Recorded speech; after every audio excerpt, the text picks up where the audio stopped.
going to be delivering it. My name is Charles Grosstep, and I'm the Director of Development at Thornton Lowe. And joining me today for this webinar is Tom, who's our Operations Director. What we're going to be doing is giving you a kind of a broad overview of some of the key parts of the Procurement Act 2023 that we believe are going to be super important and interesting for you guys as suppliers, with the underlying theme really that it's all going to be about improving your success rates with your bids. As we know, bidding is a bit more than just writing the bid. So Tom and I have spent quite a lot of time reading through the Act, reading through sort of these supplementary regulations and the guidance, really, so you don't have to. And as I said, we've looked at it at a high level rather than the granular detail, putting out sort of those key parts. If we went into the granular detail, we certainly wouldn't be here for half an hour, 40 minutes. We'd be here for a long time. So we'll be covering sort of four major areas of the Act that we pulled out that, as I say, we think can be super helpful to know as suppliers. So what we're going to be covering, really, we'll look at sort of the goals of the Act and when it's arriving, and really what it will do, and more importantly, what it will be for you. So we're going to be looking at procedures. We're going to be looking at transparency. We're going to be looking at frameworks and dynamic market as well. It's all about kind of those key areas to take advantage of and what's going to be important to you. So the new Act, the new Procurement Act, it pulls together, I think, 6 current pieces of procurement legislation. And there is that benefit to suppliers of all sizes, particularly new businesses, startups, scale-ups. There's going to be the creation of a central digital platform for suppliers to register and store details on that can be used for multiple bids. Yeah, helping reduce sort of that administrative burden bidders often face with it. But ultimately also that transparency, which is going to be absolutely fantastic for planning your bids, which will impact success rates. So what we know so far is that the Procurement Act 2023 will come into effect on the 28th of October 2024, which I think, if I'm right, is the day after the clocks go back an hour. So a couple of things to look forward to then. Not only do you get an extra hour in bed, but we've got some new legislation to come into play. And we're going, I mean, we did suspect with the change of government there could be an impact to it, but we've not heard anything else. So we are still rolling with 28th of October, and when the date is the date when the Act comes into play. So the idea behind the Act, very quickly, is going to create a simpler, more flexible approach that should really help both the buyer and suppliers, i.e. you guys, should really, and this I think is really exciting, open up the public procurement to new entrants like younger businesses and smaller businesses and social enterprises, which are good. So hopefully they can compete and win more public contracts. And I think that other part I've mentioned a couple of times about sort of really driving sort of transparency, embedding transparency through the whole procurement cycle, really, so it helps better scrutinisation of payers' money. And the outcomes of the Act really driving that value for money, maximising public benefits. So linking to that above point, moving away from what we currently known as meet the most economically advantageous tender, more to most advantageous tender. So we're looking, or buyers are going to be looking more about the overall sort of wider evaluation criteria of the bid, rather than just price up. Really moving away from that stigma of cheapest wins. Can be a lot more sort of sharing information, a lot more transparency from the bidder's buyer's perspective, which is going to be fantastic, and also a little bit more in terms of integrity of the buyer. So really, those key benefits to you as a supplier: increased visibility of procurement opportunities. That can only be a good thing in terms of your planning and preparation from the bids. Greater scope for pre-market engagement, linked to the above, working with suppliers at the earlier stage before procurements formally start. More consistent feedback with assessment summaries, and also the improved prompt payment process, which is good, and opportunities for showcasing in innovation. So I think, yeah, that's just a bit of an introduction. And I suppose what we want to talk a little bit now is about sort of various procedures as we go forward. Yeah, thank you, Charles. So, one thing that is really important to note is these rules are sort of an evolution of the previous regulations that we've had up to now for the last 9 years or so in terms of the procurement contract regulations. So basically, the what's important to note is one of the key things that is changing is the actual procurement routes that an authority can take under the new legislation to procure a service, procure works, or procure products from you, the supplier base. The procedures you might be most familiar with will be under the current regulations are the open and the restricted procedures. So the open procedure is where everybody can bid off the back of a contract notice. There's no selection stage as such that eliminates suppliers.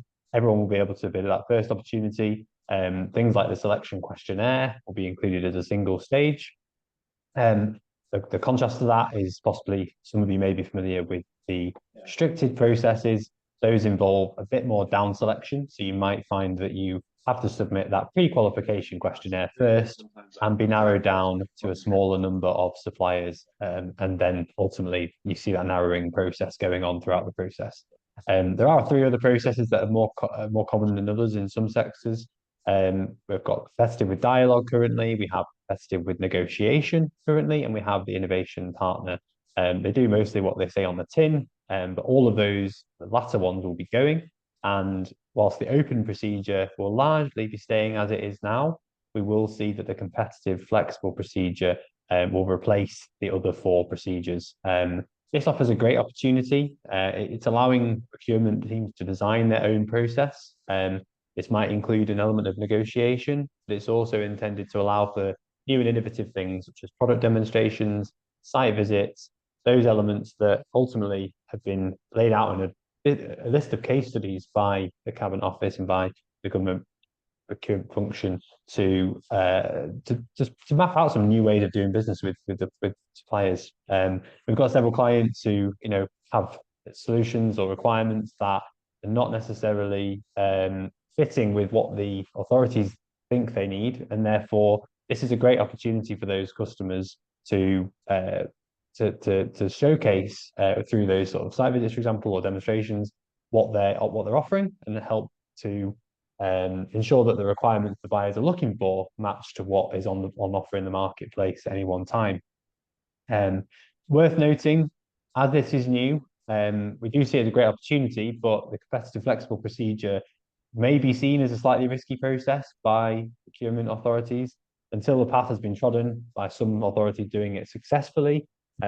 Obviously, with all of this, it's legislation. We need to see the evolution of case law and how, whether any particular tenders or processes are challenged and what happens with those. But that's certainly an area to watch, and I think one that will be really beneficial for SMEs in particular. I think it is interesting, isn't it? That okay, so the open procedure, will buyers be tended to sway to use that more in the stages of the act? You're totally right. Until that act's embedded, it's new, isn't it? We don't know exactly who's going to be doing what at this stage, but I think we can get a bit of a feel for it. And I think the competitive flexible procedure, it's a bit of a, isn't it?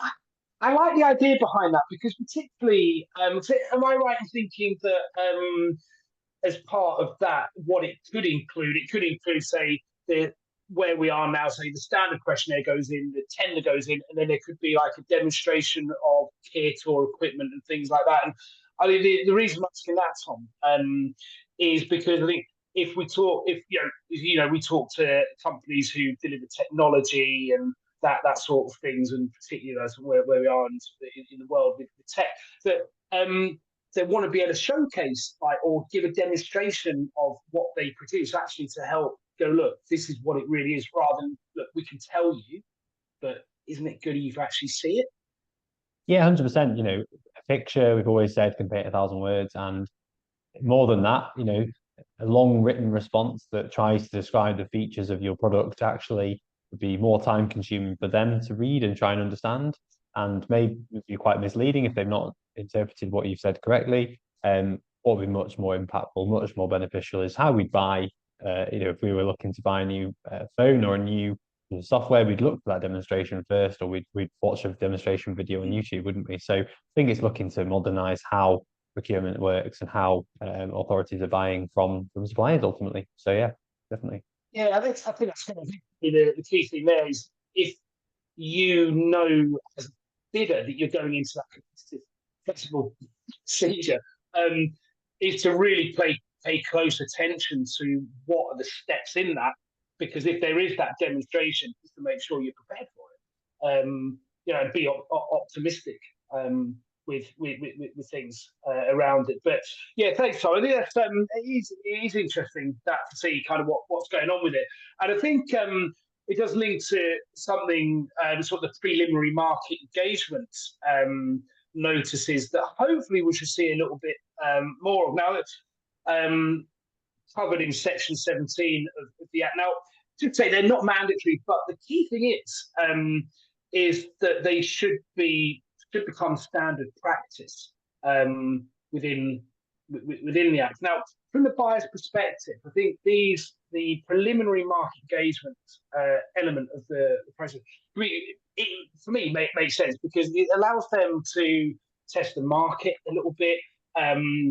And I would just say the preliminary market engagement notice will come out way before the tender notices, and this is all about that transparency, helping you as bidders. Now, it gives the buyer the opportunity to kind of see, test their current and future requirements along with suppliers. Actually, look, we need this. What's out there? What can you do? It allows you to kind of build up relationships with buyers. That can only be a good thing. And really, at this stage of the process, it's invaluable to buyers because it will help them shape and sort of clarify sort of their own requirements, assess the capacity of what you guys as bidders can be doing, but also help them develop the procurement strategy.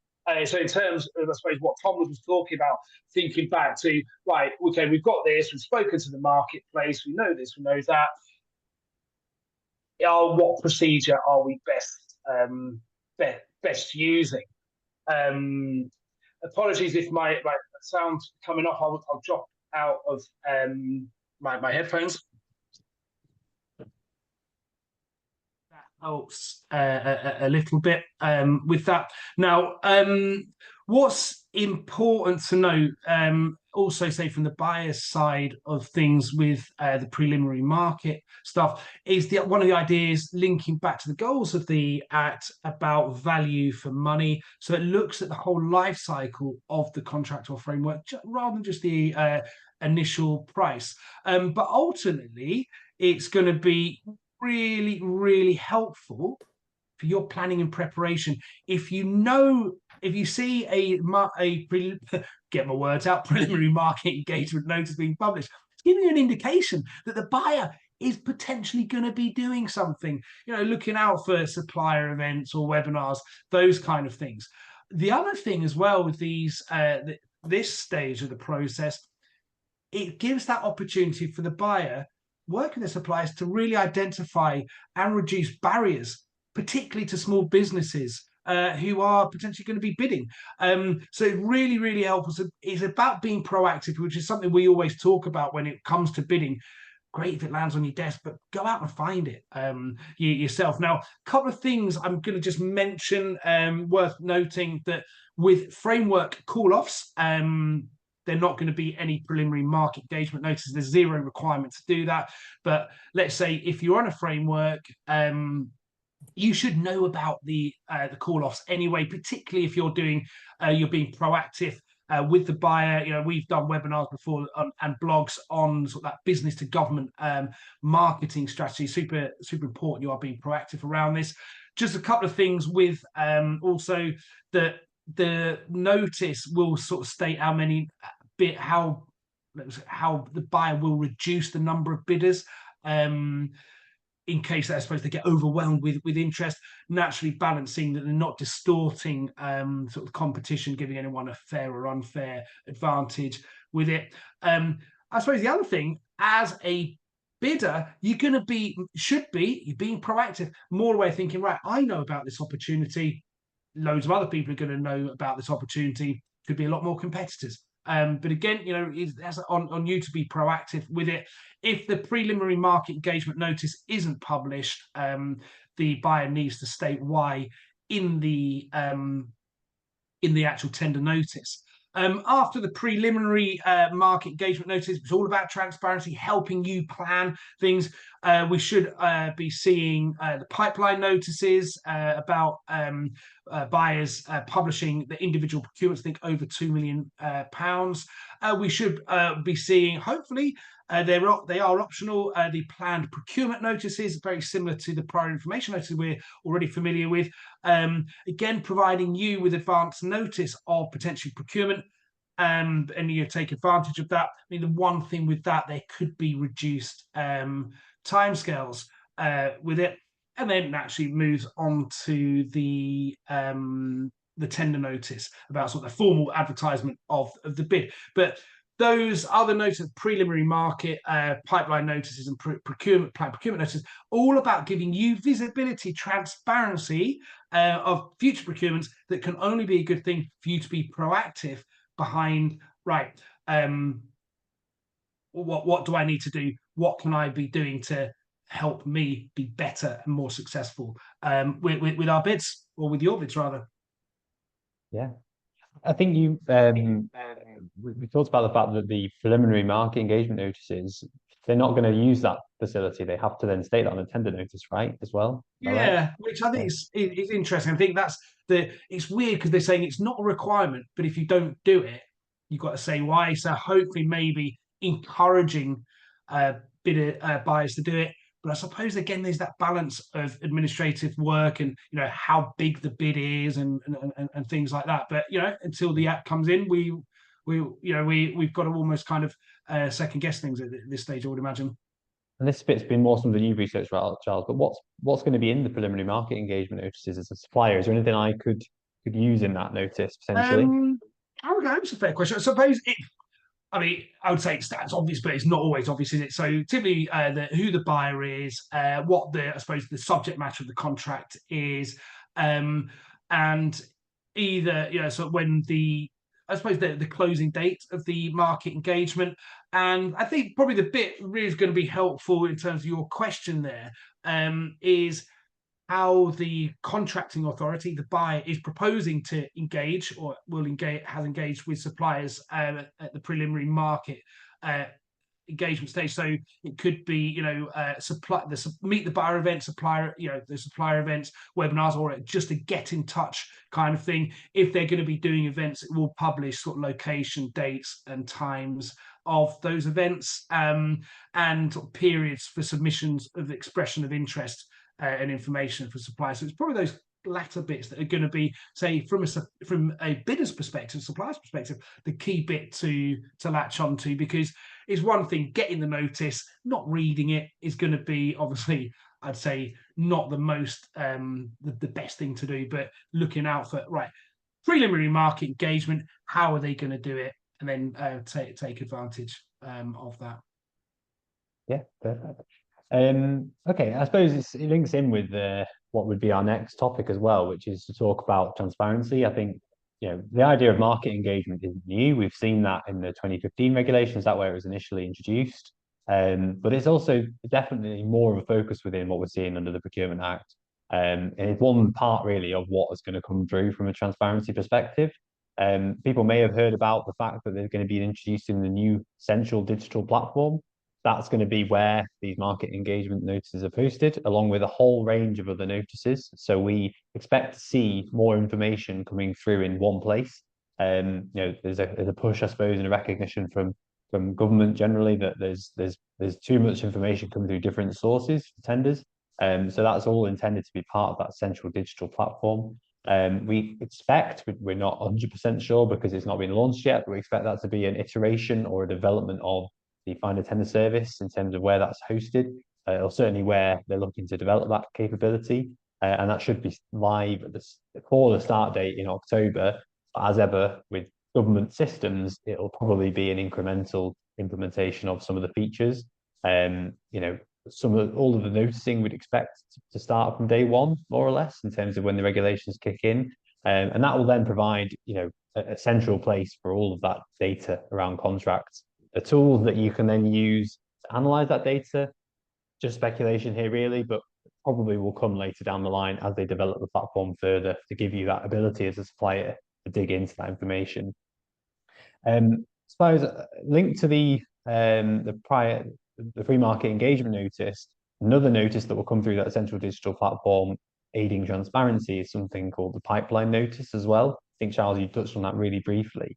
But any public sector organisation who's spending more than £100 million per year, which is quite a large number of authorities, will need to publish an 18-month pipeline every year. So that's any spends over 2 million mandated to be included within that pipeline. But we expect, and it's been encouraged, that other known contract renewals, other requirements, and smaller contracts should be included on there where possible. So, you know, there's again that onus there really for authorities to do their best, publish information that will help you as suppliers to know what's coming up. And you know, all of that again being hosted in one place, whereas right now you might be needing to go to 20 different council websites or 20 different NHS Trust websites to sort of see what they've got on their pipeline, if they have published anything regarding their pipeline. So the idea is this will all be much more accessible to you. Another area of noticing that's really interesting is the contract management part of it. So it's looking beyond the procurement and when a contract actually goes live, when you're actually working with a public authority or one of your competitors working with a public authority, for any contracts over £5 million, any KPI performance must be published in a notice annually. So that might not apply for every contract in the audience here, but certainly for those who are on higher contract values, you know, for example, that will cover a lot of construction contracts, quite a lot of technology contracts as well. Those KPIs now will suddenly become visible really to the marketplace, and the performance against those KPIs every year. So if you are looking to unseat an incumbent provider, it provides a great level of understanding about what you may need to focus on with your submission, where maybe the current service or the current provider is underperforming. And obviously, on the flip side to that, every opportunity has its risks. And for those contracts that you do hold that value, you need to be aware that your competitors will have access to that information and obviously can use it against you in the same way. So yeah, two sides of the same coin, really. Yeah, I think it's always worth pointing that out, isn't it? A bit like we talk about the preliminary market engagement notice, great, but also other people see it as that awareness of things. I think with the central digital platform, super interesting. That, and I suppose as a supplier, as a bidder, is to make sure you're going to be, when that goes live, is to get yourself registered on it. But Tom, I did the planned pipeline notice, or the pipeline notice you mentioned. From what I was reading, and I might have got this wrong, but am I right in thinking that, and this is where I think got myself confused, the buyers or the contracting authorities, they publish them each like that from the financial year rather than sort of a calendar year. Is that right? Yeah, so absolutely. It's confusing because it's an 18-month pipeline notice, but they have to publish it every year. And they publish it in April, May time at the end of the financial year. And you'd expect that to cover the next 18 months. Yeah. There is a provision within the Act whereby it should be keeping those pipelines up to date and pushing updated pipeline notices should things change. But that's not such a mandatory requirement. So some will, some won't. But again, it's just that onus really to keep the pipeline information super accessible to the marketplace. Yeah, and I suppose also, you know, if you're bidding into a certain area, just to, you know, keep that reminder to keep checking to see if anything's changed. But I think the one thing I think is really helpful there about the KPIs that you mentioned, Tom. And I suppose when we talk about bidding, we're always, you know, being successful with bidding is more about writing. There's so much more to the process. And I think it's one of the things we talk about here about that transparency and that preparation and things. You looking at the KPI performance data that is being published and using that, because that's giving you really good insight into the incumbent and looking at, okay, what's important for the buyer, if they're and it doesn't have to be 3 KPIs, it can be more, but thinking, okay, those KPIs and the expectation of what you score on those KPIs should give you an indication of what's important to the buyer, which in turn will then surely help shape what your offer is in that bid. Would you say that's right? Yeah, and I think it all comes back to that preparation again, doesn't it? You know, when we work with our clients, we're always pushing for that thinking about what's coming down the line rather than just waiting for the tender notice to land and having to respond to it. We're seeing some of the tender notice periods reduce slightly under the Act. So, you know, that preparation is going to become all the more important, I think, as well. Yeah, which again, I suppose links us in quite nicely to the last main topic for the webinar, which is around frameworks and what are currently dynamic purchasing systems. I know a lot of organizations on this webinar will likely use frameworks right now. There's definitely some important changes coming that are important to understand under the Act. For one, we'll now see the introduction of open frameworks. So those are frameworks which will reopen during their term, and they can be up to 8 years long. So that changes from our current rules really around how long a framework agreement can be. Closed frameworks will still retain a maximum duration of 4 years. But this is a great opportunity, right, for anyone who's potentially been locked out of a framework agreement, who perhaps hasn't got onto that preferred supplier list, if you like, for the next 4 years. For those agreements that are open agreements, you will be able to kind of get onto those frameworks later on. So the reopening may carry its own risks. You may have to reapply if you've been appointed, but equally, we yet to see whether that will happen in practice, because it's not a mandatory obligation in terms of reopening and reevaluating everybody. They could, for example, an authority could choose to reevaluate based on the information submitted at the first opportunity, and probably that will serve them well, because they're going to be essentially creating less work in terms of having to reevaluate and manage a whole set of tenders again. Yeah, so anyway, big change in terms of frameworks potentially that we'll see come through. How many will be using that pathway as opposed to a closed framework, we get to see.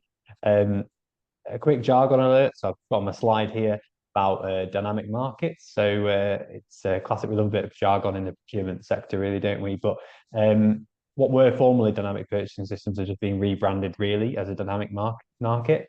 The mechanism is not changing drastically. The main sort of change emphasis is the removal of that being something for off-the-shelf solutions. It's being looked at as a broader solution now for a range of maybe more bespoke services as well. Whereas previously it was more like if you had a very off-the-shelf product, that would suit a dynamic purchasing system. Dynamic markets, I think, will become a greater part of procurement. And these are great because they're accessible to small businesses.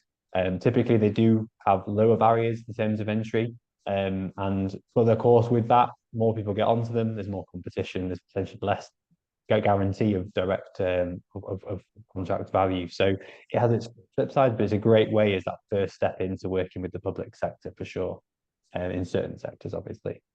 One really interesting thing with frameworks is the fact that a lot of spend has been behind closed doors under the current regulations. So any call-off contracts haven't required their own tender noticing and their own award noticing.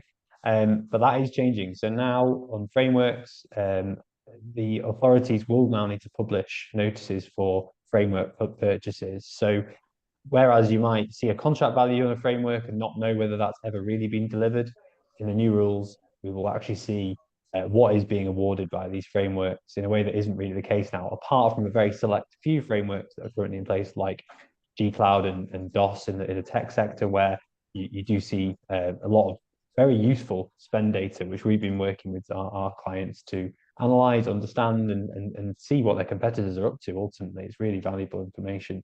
Yeah, what we do think as a final point really on frameworks is that there's a certain amount of risk expected with regards to authorities going and managing procurement under the new rules. What provides comfort, what provides, I suppose, an easier way for them to manage that risk is to use frameworks. So we do expect that they will continue to offer that low risk option and a simple option with a clearly laid out process of awarding a contract. And if they're only likely to increase in popularity. So it's a really important part of your potential sales and marketing strategy with the public sector. to see what frameworks are being used, could be used, how you can work with customers via those frameworks, because they've grown in terms of share of public spending over the past few years, and they're only going to continue to grow. So yeah, I think that's everything from my side. Yeah, I think that's super helpful. That, and I think one of the things I'd mentioned earlier on, which I think is going to be sort of the final thing that's going to be really helpful for bidders, is those assessment summaries that are given, that where you are given feedback on your bids, when they break it down and say, right, for this question you scored 7 out of 10 or whatever. What they're at the buyer will also be doing is telling you how you could have scored 8 out of 10, which I think is really, really helpful in terms of your own development and improvement of your bids. But I just, Tom, I think the framework stuff, it sounds like crazy that I find this like so interesting, get so excited about it. But I think it's that reopening up of the framework, which I think is really, really cool. So you said, right, so yeah, the frameworks go up to 8 years, which is great, because if you're on that, you've got that kind of secure and things, as long as you're doing that active participation in it, so you're getting your fair or unfair advantage of the framework. But I think, am I right? I think from what I was reading, Tom, that the framework, it has to open up, and I think this is key, at least once in the first 3 years, and then after that, at least once in the following 5 years, which I think is, if I understood that right, great. Because if you just thought, oh, I've just missed out on that framework, oh, actually, I've got an opportunity to get on it. Is that right? And I suppose also that it can open up more frequently, like every year, but obviously taking into account time and admin and that sort of stuff. Yeah, definitely. That's the right in terms of how it's been laid out in the legislation. Again, we'll see what becomes the norm. I think that's going to be interesting to see how it unfolds. And it's going to act a bit more like a dynamic purchasing system as we know it now. So, suppliers coming onto that agreement midway through, which obviously does mean that, it provides more competition in theory, doesn't it, over time, which is a key driver of the Act. Yeah, and just really quickly then on the assessment summary side, Charles, I think you made the point around those. Clarity for anyone on the webinar.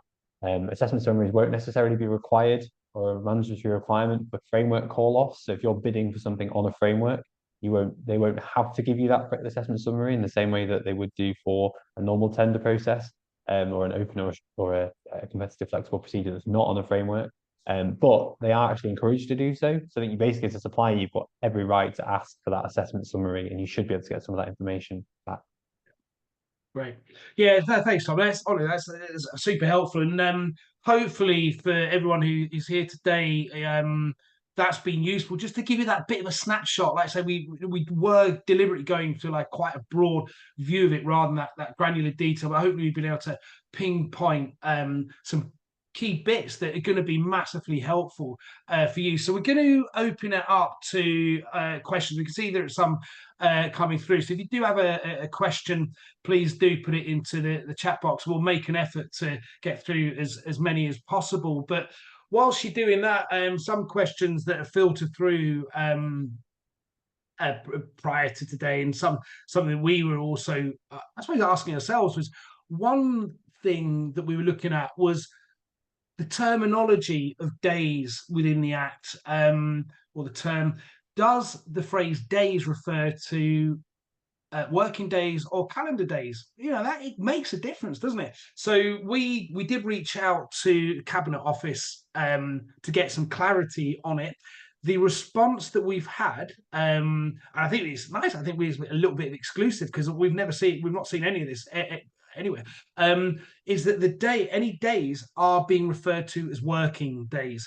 So it won't take into account bank holidays, which I think is the key bit with it, but also weekends and things. So, for example, the standstill period, currently 10 days, is reduced to 8 days, but that's 8 working days. So if we think around Easter time, where you'd have Good Friday and then Easter Monday, you're losing 2 days. So it actually, the 8 working days rather than the calendar days. So hopefully that gives some clarity around that. Yeah, no, definitely. Another one that we've had from customers who responded to the survey link yesterday or day before yesterday was about current contracts. So it was asked about whether this will impact any current contracts you have. And no, basically anything that's published, including contracts that come out over the next couple of months, anything that's published even as a tender notice prior to new regulations kicking in on the 28th of October will be run under the old rules and be managed under the old rules. So even if it was a framework agreement or a contract that's running for another 8 years from today, that will still apply as per the current setup that you've been managed under the last however long that current contract's been run for. So yeah, clear. Yeah, I think off the back of that, I think certainly there's been some discussion of what are buyers going to be doing. Are they going to be publishing a whole load of bids between now and let's say the 27th of October because it's rules that they're familiar with? So we could expect a busy summer, busy next few months based on what buyers are doing. It will be very interesting to see kind of what they do with that. Someone did ask about sort of how the act will directly impact them, and we've had a few clients, particularly around sort of concessionary utilities markets. Or you just want to know how they can benefit. So we've engaged doing a bit more deeper research. We've done a few workshops. Tom did one last week. He's got another one this afternoon, just very focused on a particular business. So again, if that's something you're interested in, please feel free to give us a shout. But I think we've had a few questions in over the chat, so thanks for that. I'm conscious of time, but we'll see if we can address some of them. We can see about the preliminary market engagement notice being mandatory. No, it's not going to be mandatory. Just quickly addressing that. It's I say it's under Section 17. It's encouraged in terms of what should be standard practice, but it's not a mandatory requirement under the new Act. With that, so hopefully that's addressed that. I think Tom, I think you've probably already addressed this. The new that second question about number of published opportunities. Yeah, we probably. I don't know if we'll see a reduction, to be honest, because those requirements are still going to be in place. But you might see certainly whether we see immediately the use of competitive flexible procedures. I don't know. You will. I think what we will see is probably a bit more of a rush prior to those new rules getting into place because they're going to be. It's potentially going to be really busy summer where contracting authorities are wanting to use the old rules where they're established under that. We can't really say yet. It's too hard to say. I think there's going to be some overlap, isn't there? Let's be honest. With it until sort of existing contracts come to its natural end and things. But that next one I think links to something you were talking about, Tom, really in terms of the procedures, sort of that ability for negotiation. Yeah, and obviously, this is one of the areas where there's a word being used, and it's hard to say exactly what that negotiation procedure will look like. We have seen it's important to note that the guidance is still being published as we speak. So we'd anticipated this webinar would be after every bit of guidance has been published. As far as I'm aware, there's potentially further guidance coming on the negotiation procedures. And from our insights, having worked under competitive negotiated procedures under the current rules, it will likely be similar to if anyone's been involved in a negotiation under the current rules. Really, that's the only precedent, and that's what's going to be familiar to those people in procurement teams. But I've not seen anything to note that there'll be a real opening up of that negotiation. But likes of a best and final offer type scenario is common where a bidder will be asked to amend pricing based on certain bits of feedback and provides that dialogue basically back and forth with a limited, reduced number of suppliers. I feel it's really important. It's based on a down selection, so it's going to be with a smaller number of suppliers rather than with everybody.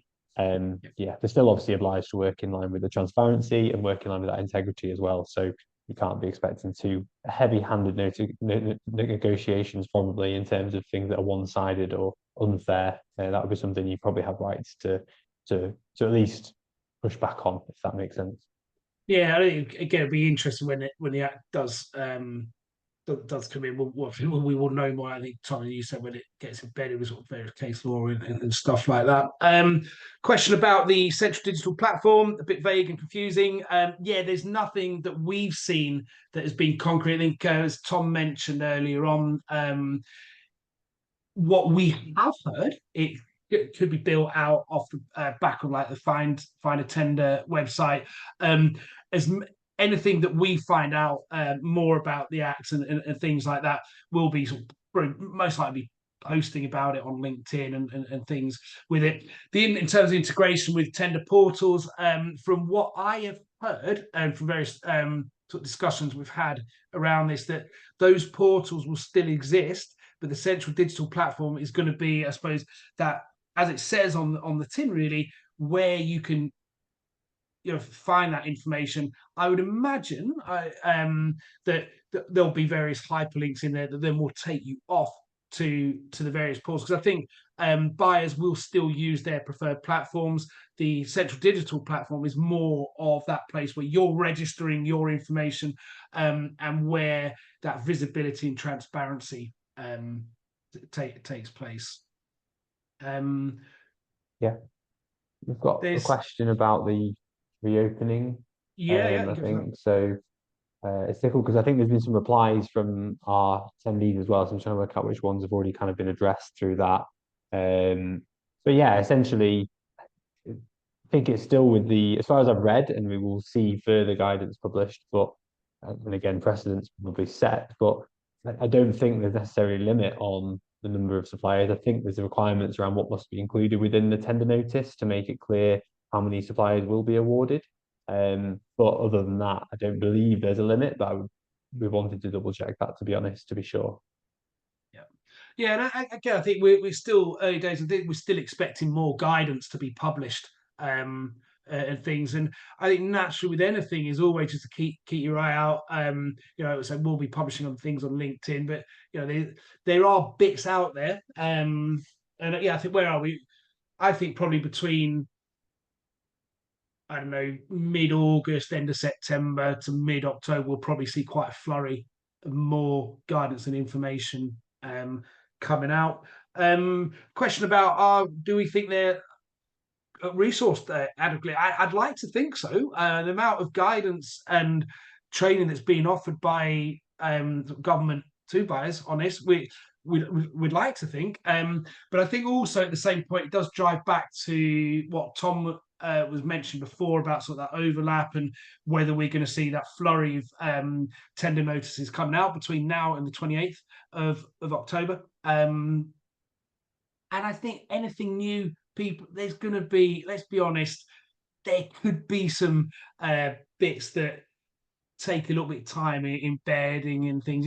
Buyers are going to be nervous about it, aren't they? And I would think, because it's new legislation, they'll be getting that guidance, they'll be getting that support, and hope.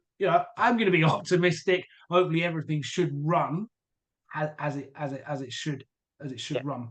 I think on that as well, Charles, it's not a complete revolution. If we are still, many of the same things are still in place as they were in the previous regulations, and many of the changes are intended to make it easier, simpler for buying authorities as much as they are for suppliers. So we would hope that it shouldn't have a massive resource burden on public authorities, other than obviously that initial training requirement, and obviously conversations I've been having with the authorities locally here in Greater Manchester has shown that even 2 years ago they were aware of some of the pipeline requirements, some of the things. So it's not as though this is going to hit authorities on the 28th of October as a surprise. It's definitely been up for the marketplace.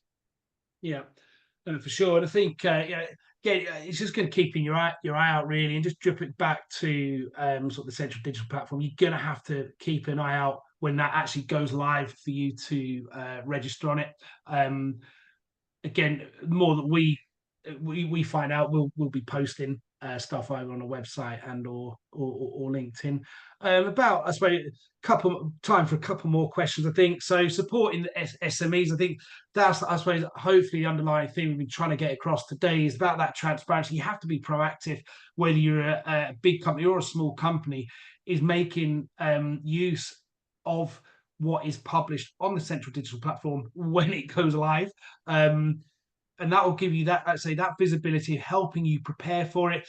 You being able to register a whole lot of your information, which will reduce the administrative stuff of bidding. You're still going to need to bid. I don't think there's any really stepping away from that. But I think this is one of the key things is about the Act is geared towards reducing barriers and engaging with, as I said earlier on, those smaller businesses to effectively and successfully bid for contracts. Tom, have we got time for one more question, do you think? Yeah, I think so. So I was going to jump down to Zishan's question, because we've kind of answered Cheryl's second question about the landscape and changing pre and post act. I think that's been covered under a few other questions, if that's okay. The competitive flexible procedure question around restricting the stage procedure. I think the main thing to note is that there's going to be a lot of flexibility in how that competitive flexible procedure could be delivered. There's a whole host of scenarios that I would recommend you go and read in the guidance, which provide examples, which I wouldn't really have time to explain now in terms of how it could work. But you could expect some of the pre-qualification elements you've highlighted in your message to act as a restrictive procedure would work now. But ultimately, so yeah, you might be finding that only certain organizations that have those prerequisites get through to a second stage and are able to then negotiate, for example. There are also scenarios that go straight into a level of without having so many steps, they still can have quite a streamlined 1 or 2 step process and just have a different process as well. So that's where those scenarios really help to just provide a little bit of understanding. Right. Okay, well, we've gone, I mean, probably a little bit over, I think, the time we wanted to, but I hope it's been interesting for you and useful for you. Any questions we've not been able to do, we are going to send out a recording of this along with a fact sheet, and we'll look to address as many of these questions sort of in that follow-up email to you guys. If you do have anything else you want to ask after today, you've got, you should have our contact details. So please feel free to get in touch. Other than that, thanks very much for joining us today. Hope it's been of use to you guys.